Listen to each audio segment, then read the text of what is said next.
সুপ্রিয় শ্রোতা, আসসালামু আলাইকুম।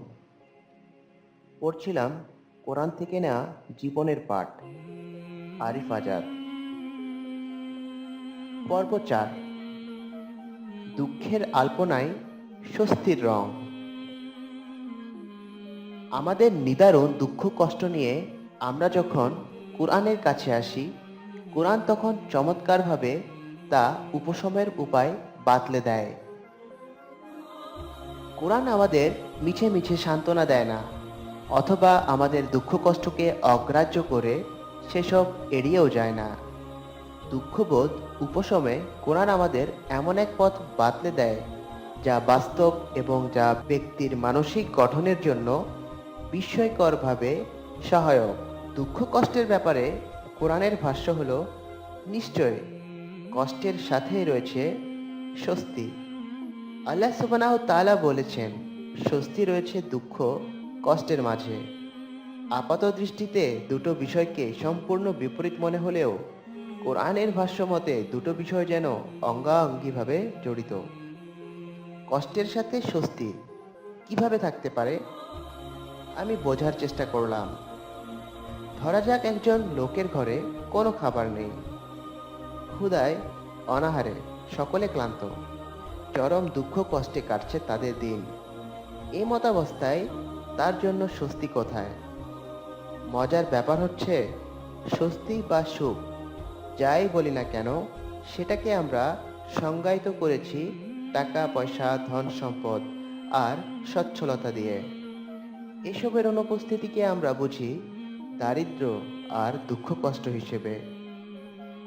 সুখকে বোঝাতে গিয়ে মাঝখান থেকে আমরা যে সত্যিকার জিনিসটাকে পাশ কেটে যাই, তা হলো অন্তরের প্রশান্তি। খুবই দুঃখ আর দারিদ্র্যের মধ্যে বাস করেও নিদারুণ দুঃখ দুর্দশার ভেতর দিয়ে গেলেও একজন মানুষের অন্তরে প্রশান্তি থাকতে পারে। আবার দুনিয়ার সেরা ধনী ব্যক্তি হয়েও দুনিয়া জোড়া নামডাক থাকা সত্ত্বেও একজন ব্যক্তির অন্তর সর্বদা বিক্ষিপ্ত আর বিষণ্ণ থাকতে পারে। যে ব্যক্তির ঘরে খাবারের সংকট, সে যদি তার সর্বোচ্চটা দিয়ে কাজ করে এবং তারপরেও পর্যাপ্ত খাবার জোগাড়ে ব্যর্থ হয়, পরিবারের সকলকে নিয়ে সে যে শাকভাত খাচ্ছে, নতুবা একবেলা খেয়ে একবেলা উপোস করছে, তাতে কিন্তু তার আফসোস থাকে না কোনো। সে জানে এটুকুই তার রিজিক। সে এটাকেই সন্তুষ্ট চিত্তে মেনে নেয়। তার সামনে যদি হারাম পথে পা বাড়িয়ে রিজক তালাশের কোনো সুযোগ আসে, যেমন চুরি ডাকাতি করা, অন্যায় কাজে লিপ্ত হওয়া, লোক ঠকিয়ে টাকা রোজগার করা, এমন সুযোগকে সে পায়ে ঠেলে দেয়। কারণ সে আল্লাহ সুবহানাহু তাআলাকে ভয় পায়। পরিবার নিয়ে সে উপোস করতে করতে মরে যেতে রাজি, কিন্তু হারামের পথে এক কদম দিতে সে রাজি নয়। নিদারুণ দুঃখ কষ্ট সত্ত্বেও তাকওয়ায় টুইটুম্বুর অন্তর নিয়ে যখন সে সালাতে দাঁড়ায়, দুনিয়ার সকল দাতার দিক থেকে মুখ ফিরিয়ে যখন সে চোখের পানি ফেলে, কেবল সর্বশ্রেষ্ঠ দাতা আর রাজ্জাকের দিকে মুখ ফেরায়, তখন ক্ষুধা, অনাহারের কষ্ট, সংসারের ঘানি টানবার অপরিসীম ক্লান্তি সমস্ত কিছুকে তার সাময়িক পরীক্ষা মনে হয় এবং সে জানে এর উত্তম প্রতিদান তার জন্য অপেক্ষা করে আছে। অন্তত দুনিয়াতে না হোক, অন্তত আখিরাতে তার রব তাকে এত পরিমাণ দেবেন যে সে খুশি হয়ে যাবে।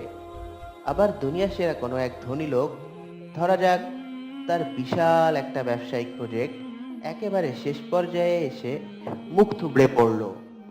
এখন তার অন্তরে যদি তাওয়াক্কুল না থাকে, এই প্রজেক্টকে সে যে কোনো প্রকারে ন্যায় অন্যায়ের বাছ বিচার না করে দাঁড় করাতে চাইবে।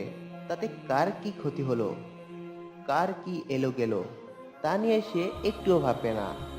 সে শুধু ব্যবসা বোঝে আর বোঝে টাকা। কেবল টাকা হাতে এলেই সে শান্তি পায়। তার অন্তরে যদি তাওয়াক্কুল তথা আল্লাহর উপর ভরসা না থাকে, তার এহেন ক্ষতিকে সে তাকদীর হিসেবে মেনে নিতে চাইবে না। এই ক্ষতিকে সে আল্লাহর পক্ষ থেকে পরীক্ষা এবং এর বিনিময় দুনিয়া কিংবা আখিরাতে উত্তম বিনিময় লাভের যে ধারণা ইসলাম দেয় সেটাকে সে পাত্তা দেবে না। ফলে তার যদিও অঢেল সম্পদের পাহাড়, তথাপি যে কোনো ক্ষতিতে, যে কোনো সমস্যায় সে বিচলিত হয়ে পড়ে। তার অন্তর থেকে বিলুপ্ত হয় প্রশান্তি। এমন বিক্ষিপ্ত, বিচ্ছিন্ন আর বিষণ্ণ অন্তর নিয়ে সে যদি কোটি টাকার বিছানায়ও ঘুমায়, দুনিয়ার সেরা মডেলের গাড়িতেও চড়ে, তবুও সে শান্তি পায় না। যে শান্তি ক্ষুধা পেটে নিয়ে জায়নামাজে দাঁড়িয়ে ওই দরিদ্র ব্যক্তি পায়। সূরা আল ইনসিরাতে কষ্টের সাথেই রয়েছে স্বস্তি কথাটা পরপর দুইবার উল্লেখ করেছেন আল্লাহ সুবহানাহু ওয়া তাআলা। তাফসির ইবনু কাসিরে একই আয়াত একবারে হুবহু শব্দচয়নে দুইবার উল্লেখের একটি সুন্দর ভাষাতাত্ত্বিক দিক আলোচনায় এসেছে। আরবি ভাষার একটি বৈশিষ্ট্য হলো আরবি ভাষার একটা বৈশিষ্ট্য হচ্ছে আলিফ এবং লাম যুক্ত শব্দকে পুনরায় যদি আলিফ এবং লাম যুক্ত করে ব্যবহার করা হয়, তাহলে উভয় শব্দের অর্থ একই থাকে, বদলায় না। তবে যদি একই শব্দ পরপর ব্যবহার করা হয় কিন্তু তাতে আলিফ আর লাম যুক্ত না থাকে, তাহলে দুই শব্দ দিয়ে সব সময় একই বস্তু বোঝাবে না। সূরা আল ইনসিরাতে কষ্ট বোঝাতে দুই আয়াতেই উসুর শব্দ ব্যবহার করা হয়েছে এবং দুই জায়গাতেই শব্দটার সাথে আলিফ এবং লাম যুক্ত আছে। অর্থাৎ দুই জায়গায় এই শব্দ দিয়ে মূলত একটা জিনিসকেই বোঝানো হয়েছে, আর তা হলো কষ্ট। কিন্তু ওই একই আয়াতে দুটো স্বস্তি বোঝাতে যে শব্দ আল্লাহ সুবহানাহু ওয়া তাআলা ব্যবহার করেছেন তা হলো ইউসর।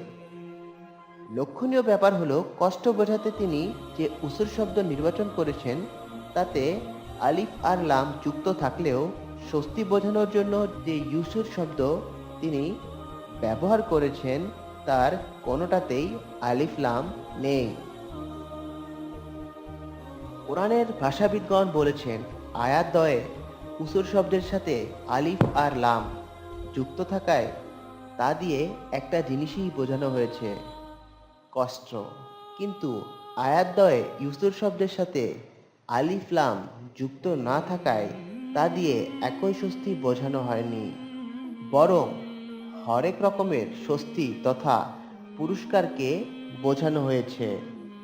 একেবারে সহজ করে যদি বলা হয়, সূরা আল ইনসিরাতে আল্লাহ সুবহানাহু ওয়া তাআলা একই রকম কষ্টের বিনিময়ে বান্দাকে হরেক রকমের প্রতিদান দেওয়ার কথা ঘোষণা করেছেন। বান্দা যে দুঃখ কষ্টগুলো ভোগ করে দুনিয়াতে, তার বিপরীতে সে পাবে অনেক বেশি প্রতিদান। একেবারে সহজ করে যদি বলা হয়, সূরা আল ইনসিরাতে আল্লাহ সুবহানাহু ওয়া তাআলা একই রকম কষ্টের বিনিময়ে বান্দাকে হরেক রকমের প্রতিদান দেওয়ার ঘোষণা করেছেন। বান্দা যে দুঃখ কষ্টগুলো ভোগ করে দুনিয়াতে, তার বিপরীতে সে পাবে অনেক অনেক বেশি প্রতিদান। কোরআনে বর্ণিত নবী রাসূলদের ঘটনাগুলোতে চরম দুঃখ কষ্টের মাঝেও তাদেরকে যে আমরা খুব স্থিরচিত্ত হিসেবে দেখি, এর কারণ হলো এই আল্লাহ সুবহানাহু ওয়া তাআলার এই প্রতিদানের ব্যাপারে তারা ছিলেন সম্যক অবগত। কষ্টের সাথে তখনই স্বস্তি থাকে যখন অন্তরে তাকওয়া আর তাওয়াক্কুলের জোয়ার আসে।